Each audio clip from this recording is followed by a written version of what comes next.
我真係好開心，好開心，好開心，好開心，happy happy happy！喺油麻地呢一間小學，有學生得悉獲派第一志願，興奮大叫。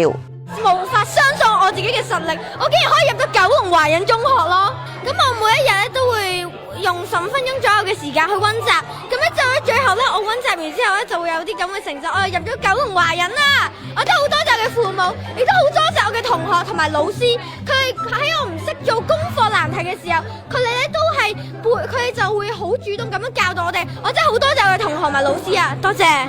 咧就逢星期2、3同埋星期日啦，我就分別補中英數啦，要補個半鐘嘅。雖然有啲辛苦，但係其實我覺得都係值得嘅。我係可以話我係癲到爆啦，超級無敵之開心啊！可以話係，我真係以為呢一度係簡直係同一場夢一樣發緊夢啊！我而家係，我真係好開心，好開心，好開心，好